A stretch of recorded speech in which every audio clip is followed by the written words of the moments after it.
இப்போ நம்ம பார்க்க போகிற எக்ஸ்பெரிமெண்ட்டுக்கு பேர் வந்து கிர்ச்சாஃப் கரண்ட் லா. நம்ம கிர்ச்சாஃப் வோல்டேஜ் லாவோ இல்லை கிர்ச்சாஃப் கரண்ட் லாவோ இது ரெண்டுமே இந்த எக்ஸ்பெரிமெண்ட்டில் பண்ணிக்கலாம். நம்ம இப்போ வந்து மெயினாக வந்து கனெக்ஷன் கொடுத்துருக்கிறது அம்மீட்டர் கனெக்ஷன் கொடுத்ததுனால கிர்ச்சாஃப் கரண்ட் லா பார்க்க போகிறோம். ஸோ அம்மீட்டரை வந்து இப்போ இதுதான் சர்க்கியூட், இதுதான் டி நெட்வொர்க். இது ரெண்டு ரெசிஸ்டரும் பேரலாக இருக்குது. இந்த சர்க்கியூட் டயக்ராம் இப்படியும் வரைஞ்சிக்கலாம், இல்லைனா இந்த மாதிரி இந்த ரெசிஸ்டர் இப்படி கூட போட்டு வரைஞ்சிக்கிடலாம். ஸோ இப்போ வந்து இது வந்து ரெண்டு லூப் உள்ள சர்க்கியூட். அப்போ வந்து அன்னோன் குவான்டிட்டி வந்து ரெண்டு கரண்ட்டு. ஸோ கரண்ட்டு வந்து I1 I2. ஸோ நம்ம வந்து இப்படியே வந்து டெல்டா 1 கிராமஸ் அப்ளை பண்ணிவிட்டு கரண்ட் I1 I2 கண்டுபிடிச்சிட்டோம். I1 வந்து எனக்கு வந்து 7.42 மில்லியாம்ஸ் வந்திருக்கு, I2 வந்து 5.6 வந்திருக்கு மில்லியாம்ஸில் வந்திருக்கு. I1 மைனஸ் I2 வந்து 1.8 மில்லியாம்ஸ் வந்திருக்கு. ஸோ இப்போ வந்து இந்த டி நெட்வொர்க்கில் இப்போ நம்ம சப்ளையில் எப்படி கனெக்ஷன்ஸ் கொடுத்துருக்கோன்னு பார்த்துக்கலாம். இப்போ வந்து நம்ம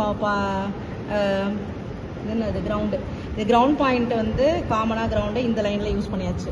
அதுக்கப்புறம் இந்த 5 வோல்ட்டை மட்டும் எடுத்து யூஸ் பண்ணியிருக்கோம், 5 வோல்ட் சப்ளை. அதுக்கு அடுத்தது வந்து அம்மீட்டர் வந்து இடையில் வந்து சீரீஸில் கனெக்ட் பண்ணணும்.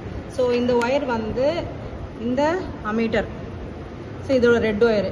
அதுக்கு அடுத்தது இதோட அதர் எண்ட் அடுத்த பாயிண்ட் வந்து ரெசிஸ்டர் கனெக்ட் பண்ணுறதுக்கானது வந்து பிளாக் கலரில் இன்னொரு இந்த காமன் பாயிண்ட். அதை வந்து இப்படி கனெக்ஷன்ஸ் கொடுத்தா தான் இது வந்து சீரியஸ் கனெக்ஷன்.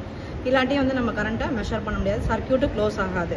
ஸோ இடையில வந்து ஒரு ரெசிஸ்டர் சொருகிற மாதிரி ஒரு அம்மீட்டர் எடுத்துகிட்டு வந்து இடையில கனெக்ஷனாக கொடுத்தாக்கா அம்மீட்டர் வந்து சீரியஸில் கனெக்ட் பண்ணதுக்கு ஈக்குவலண்ட் ஆகிடும். அவ்வளோதான். ஸோ இது வந்து நீங்கள் பார்க்கலாம், இந்த வந்து 3 பாயிண்ட்டு ஒரே வர்டிக்கல் லைனில் வந்து கனெக்ட் ஆகிருக்கு. நல்லா ஃபோக்கஸ்டாக காமி, ஒரே லைனில் கனெக்ட் ஆகிருக்கு. இப்போ அந்த டி நெட்வொர்க்கில் வந்து 3மே ஒரே பாயிண்டில் கனெக்ட் ஆகிறதுக்கு இந்த வர்டிக்கல் லைனில் 3 பாயிண்ட் எடுத்து 3 டாட் யூஸ் பண்ணியிருக்கோம். ஸோ இங்கேருந்து ஒரு ரெசிஸ்டர் கனெக்ட் ஆகிருக்கு, இங்கேருந்து ஒரு ரெசிஸ்டர், இந்த ரெசிஸ்டர். ஸோ இப்போ இந்த பாயிண்ட்டுக்கு இடையில் இதில் ரெண்டுத்துக்கும் இடையில் வந்து ஒரு அம்மீட்டர் போட்டோம்னா இப்போ கரண்ட் அக்ராஸ் இந்த ரெசிஸ்டரில் வந்து I3 நம்ம வச்சுக்கலாம். இப்போ இந்த இடத்துல வந்து இந்த செகண்ட் லூப்பில் உள்ள கரண்ட் நீ பார்த்துக்கணும்னா இந்த ரெசிஸ்டர் பக்கத்தில் ஒரு அம்மீட்டர் போட்டால் போதும். ஸோ இந்த பாயிண்ட்டையும் இந்த பாயிண்ட்டும் ஒரு அம்மீட்டர், அதாவது 5.4 I2ங்கிற கரண்ட் வந்து 5.4 வந்திருக்கு நமக்கு. இந்த I3 கரண்ட் வந்து 1.7 வந்திருக்கு. இது ரெண்டுத்தையும் ஆட் பண்ணாதான் உங்களுக்கு வந்து இந்த டோட்டல் கரண்ட் I1 வரும். I1 வந்து 7 வந்திருக்கு. ஸோ இப்போ இதில் பாருங்கள், இப்போது இது ரெண்டுத்தையும் ஆட் பண்ணால் என்ன வருது நம்மளுக்கு 7.1 கிட்ட வந்திருக்கு. அப்போ நம்மளுக்கு வந்தது 7 பாயிண்ட்னு வந்துருக்கு. ஸோ 7 பாயிண்டில் 1.1 மட்டும்தான் கொஞ்சம் நெக்லிஜிபிள் எரர் இருக்குது. ஸோ டோட்டல் கரண்ட் வந்து 7.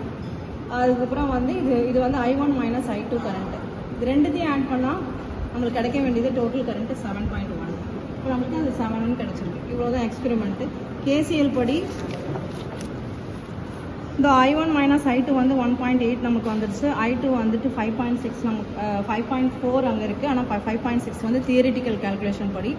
I1 வந்து நம்மளுக்கு ஆக்சுவலாக வர வேண்டியது 7.4 வரணும், பட் அங்கே வந்து 7 பாயிண்ட்டுன்னு வந்திருக்கு.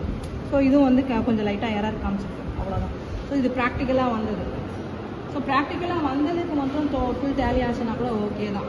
அந்த இந்த கரண்ட் வந்து டோட்டல் கரண்ட் இது ரெண்டுமே பிரிஞ்சு இருக்குது.